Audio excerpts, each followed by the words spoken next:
जंगल के बीचों बीच गहरे हरे भरे पेड़ों, घनी लताओं और विशाल छतरियों का एक विशाल विस्तार था जो आकाश तक फैला हुआ प्रतीत होता था। एक जंगली जगह थी, जीवन और ऊर्जा से भरपूर, जहां जानवरों की दहाड़ और पत्तियों की सरसराहट पूरे देश में गूंजती थी।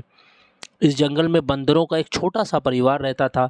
वो एक झुंड थे, हमेशा बकबक करते थे और पेड़ों से झूलते थे। उनकी लंबी पूंछ अतिरिक्त अंगों के रूप में काम करती थी जब वो एक शाखा से दूसरी शाखा पर छलांग लगाते थे। माँ बंदर एक बुद्धिमान और देखभाल करने वाली प्राणी थी, हमेशा अपने बच्चों की तलाश करती थी और उन्हें जंगल के तरीके सिखाती थी।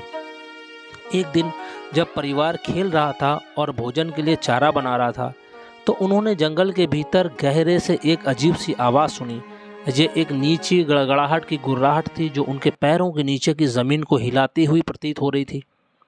बंदर की माँ जानती थी कि ये एक चेतावनी का संकेत है और उसने जल्दी से अपने बच्चों को अपने पास इकट्ठा किया और कहा, हमें सावधान रहना चाहिए। उसकी आंखें किसी भी खतरे के संकेत के लिए पेड़ों को स्कैन कर रही थी। जैसे ही उसने सावधानी से जंगल के माध्यम से अपना रास्ता बनाया, वे जल्द ही एक बड़े लकड़ी काटने वाले जानवर के सामने आ गए। ये एक विशाल हाथी था। इसकी सूंड धीरे धीरे एक तरफ से दूसरी तरफ झूल रही थी क्योंकि ये एक अंडरब्रश के माध्यम से चला गया था। बंदर माँ जानती थी कि उन्हें अपनी दूरी बनाए रखनी होगी क्योंकि आमतौर पर हाथी तो बहुत शांत प्राणी होते हैं।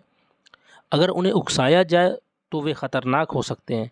इसलिए उसने अपने जहां वे सुरक्षित दूरी से हाथी को देख सकते थे, घंटों तक वे उस महान जानवर को जंगल में घूमते हुए देखते रहे। कभी कभी पत्तों को चुनने या पास की धारा से पेय लेने के लिए रुकते थे और जैसे ही उन्होंने देखा, उन्हें हाथी के बारे में कुछ अजीब लगने लगा।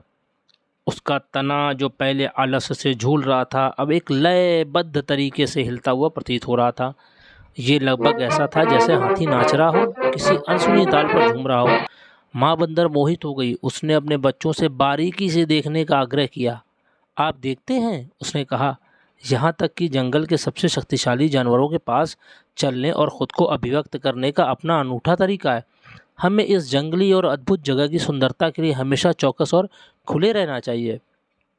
और इसलिए वे मंत्रमुग्ध होकर देखते रहे, जैसे कि हाथी नाचता रहा।